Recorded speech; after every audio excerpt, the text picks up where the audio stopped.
وہ سنے یا نہ سنے آپ کو سنانا چاہتا ہوں کہ ہمارا خون کیوں سفید ہو گیا ہے، کیوں ہمیں بلوں کی پڑی ہوئی ہے، انسانی خون کیوں اتنا ارزان ہو گیا ہے۔ آئے روز خیبر پختونخوا میں دہشت گردی ہو رہی ہے، کیا آپ نے ہمیں دہشت گردوں کے حوالے کر دیا ہے؟ یہ خون سفید نہیں ہے تو کیا ہے؟ ہم کس کے پاس جا کر روئیں؟ اگر یہاں پارلیمنٹ میں بھی ہماری آواز نہیں سنی جائے گی، ہمارا احتجاج نوٹ نہیں کیا جائے گا، ہمیں ٹائم نہیں ملے گا، آپ بتائیں ہم کہاں جائیں، کس کے سامنے روئیں، کس کو کہیں کہ ہمارے ساتھ یہ ہو رہا ہے؟ اور اگر یہ رویہ آپ کا مرکز میں ہے تو اس کا معنی یہ ہے کہ آپ ملک کو توڑنے کی ابتدا کر چکے ہیں۔ آپ اس ملک کو توڑنا چاہتے ہیں، آپ اس ملک کو بکھیرنا چاہتے ہیں۔ ہم اس ملک کو توڑنا نہیں چاہتے، ہم اس ملک کا تحفظ چاہتے ہیں، اور تحفظ اسی صورت میں ہوگا کہ ایک رونے والے انسان کے آپ آنسو پوچھیں۔ اور ہم اس ملک کو توڑنا نہیں چاہتے، ہم اس ملک کو محفوظ دیکھنا چاہتے ہیں۔ ہمیں یہاں کے اداروں کا بھی احساس ہے، ہم نے بہت قربانیاں دے لی ہیں، مزید ہم ان حالات کے برداشت کرنے کے قابل نہیں ہیں۔ خدا را ہمارے اوپر رحم فرمائے، ہمارے بچوں پر رحم فرمائے، ہماری خواتین پر رحم فرمائے۔ آئے روز اگر آپ کا رویہ یہ ہوگا تو پھر آپ بتائیں کہ ہم اگر مایوس ہو کر وہاں اس قوم کے پاس جائیں گے، ہم ان کو کیا کہیں گے؟ سنیں یا نہ سنیں، آپ کو سنانا چاہتا ہوں کہ ہمارا خون کیوں سفید ہو گیا ہے، کیوں ہمیں بلوں کی پڑی ہوئی ہے، انسانی خون کیوں اتنا ارزان ہو گیا ہے۔ آئے روز خیبر پختونخوا میں دہشت گردی ہو رہی ہے، کیا آپ نے ہمیں دہشت گردوں کے حوالے کر دیا ہے؟ شیخ ادریس صاحب کا واقعہ ایک دن ہوتا ہے، اس کے بعد بنو کا واقعہ ہوتا ہے، آج لکی مروت میں واقعہ ہوتا ہے، اور اس میں کوئی 10-15 لوگ شہید ہوئے ہیں۔ ہم ٹائم مانگ رہے ہیں، آپ ہمیں ٹائم نہیں دیتے۔ یہ خون سفید نہیں ہے تو کیا ہے؟ ہم کس کے پاس جا کر روئیں؟ اگر یہاں پارلیمنٹ میں بھی ہماری آواز نہیں سنی جائے گی، ہمارا احتجاج نوٹ نہیں کیا جائے گا، ہمیں ٹائم نہیں ملے گا، آپ بتائیں ہم کہاں جائیں، کس کے سامنے روئیں، کس کو کہیں کہ ہمارے ساتھ یہ ہو رہا ہے؟ اور اگر یہ رویہ آپ کا مرکز میں ہے تو اس کا معنی یہ ہے کہ آپ ملک کو توڑنے کی ابتدا کر چکے ہیں۔ آپ اس ملک کو توڑنا چاہتے ہیں، آپ اس ملک کو بکھیرنا چاہتے ہیں۔ ہم اس ملک کو توڑنا نہیں چاہتے، ہم اس ملک کا تحفظ چاہتے ہیں، اور تحفظ اسی صورت میں ہوگا کہ ایک رونے والے انسان کے آپ آنسو پوچھیں۔ یہاں خون بہ رہا ہے لوگوں کا اور آپ کو اپنی بلوں کی پڑی ہوئی ہے؟ نہیں، ہمیں اپنے بل پاس کرانے ہیں، ہم نے اپنی بل پاس کرانے ہیں۔ آپ 2 منٹ صبر کریں، ہم نے اپنا بل پاس کرانا ہے۔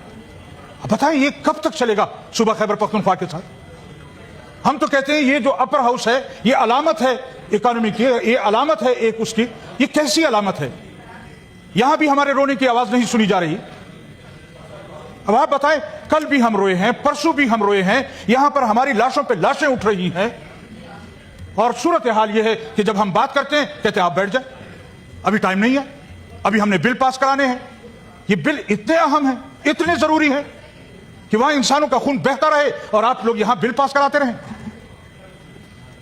یا تو پھر ہمیں کوئی اور جگہ بتا دیں کہ وہاں جا کر روئیں۔ لہذا کچھ تو ہمارے رونے کا خیال کریں، کچھ تو ہمارے زخموں کا احساس کریں، کچھ تو ہمارے اوپر رحم کریں۔ کیوں آپ خیبر پختونخوا کو اس طرح لہو لہان دیکھنا چاہتے ہیں؟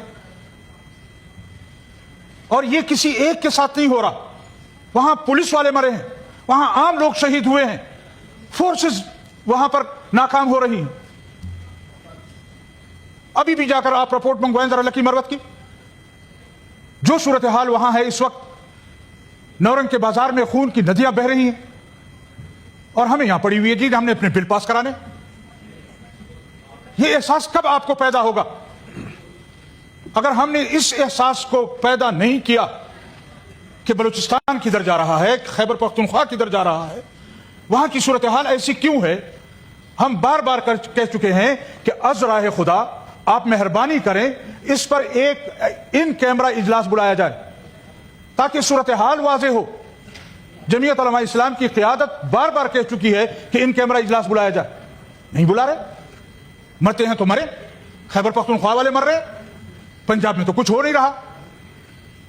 تو اگر یہ صورتحال ہے، یعنی عجیب بات یہ ہے کہ لکی مروت میں بارڈر ہم کراس کرتے ہیں پنجاب کی طرف، خیر خیریت، نہ کہیں گاڑیاں رکتی ہیں، نہ کوئی پوچھتا ہے، نہ کوئی مسئلہ ہے، نہ کوئی دہشت گردی ہے، کچھ بھی نہیں۔ لیکن جو ہی آپ بارڈر کراس کرتے ہیں لکی مروت کی طرف، آپ کو روک دیا جاتا ہے۔ یہ وقت جانے کا نہیں ہے۔ ہم اپنے گھروں میں محصور ہو گئے،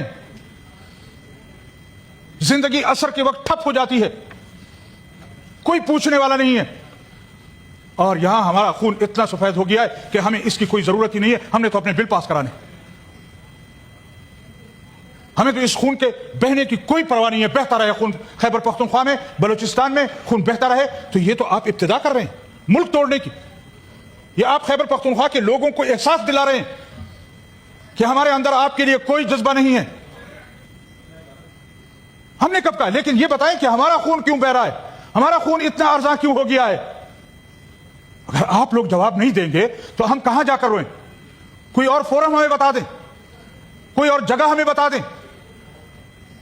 اگر آپ کو منع کیا گیا ہے کہ یہاں پر کبھی بھی آپ اپوزیشن کو توجہ نہ دیں تو ٹھیک ہے، اور اس طرح کی زبردستی کر کے آپ اپنے بل پاس کرواتے رہیں کہ کسی طرح ان کے بندے پورے ہو جائیں، اس کے بعد پھر گنتی کرا لیں گے۔ یہ احساس ہمیں مت دلائیں کہ ہم خیبر پختونخوا والوں کا خون ارزاں ہو گیا ہے۔ اگر یہ احساس ہوگا تو پھر آج سے آپ نے اس ملک کو توڑنے کی بنیاد رکھ دی ہے، اور ہم اس ملک کو توڑنا نہیں چاہتے، ہم اس ملک کو محفوظ دیکھنا چاہتے ہیں۔ ہمیں یہاں کے اداروں کا بھی احساس ہے، ہم نے بہت قربانیاں دے لی ہیں، مزید ہم ان حالات کے برداشت کرنے کے قابل نہیں ہیں۔ خدا را ہمارے اوپر رحم فرمائے، ہمارے بچوں پر رحم فرمائے، ہماری خواتین پر رحم فرمائے۔ آئے روز اگر آپ کا رویہ یہ ہوگا تو پھر آپ بتائیں کہ ہم اگر مایوس ہو کر وہاں اس قوم کے پاس جائیں گے، ہم ان کو کیا کہیں گے کہ آپ ٹس سے مس نہیں ہوتے؟ بھلے حالات خراب ہوں خیبر پختونخوا میں، بھلے حالات خراب ہوں بلوچستان میں، ہمارا صوبہ دہشت گردوں کے حوالے کر دیا گیا ہے، وہاں صوبائی حکومت کی کوئی رٹ موجود نہیں ہے۔ ہمارے وزیر اعلیٰ صاحب اس وقت بھی سیر سپاٹے پر آئے ہوئے ہیں یہاں اسلام آباد میں، ان کو اپنے صوبے کی کوئی فکر نہیں ہے، ان کو ان حالات سے کوئی سروکار نہیں ہے، اور آئے روز وہاں پر جو کچھ ہو رہا ہے علماء کے ساتھ ہو رہا ہے، مذہبی طبقے کے ساتھ ہو رہا ہے،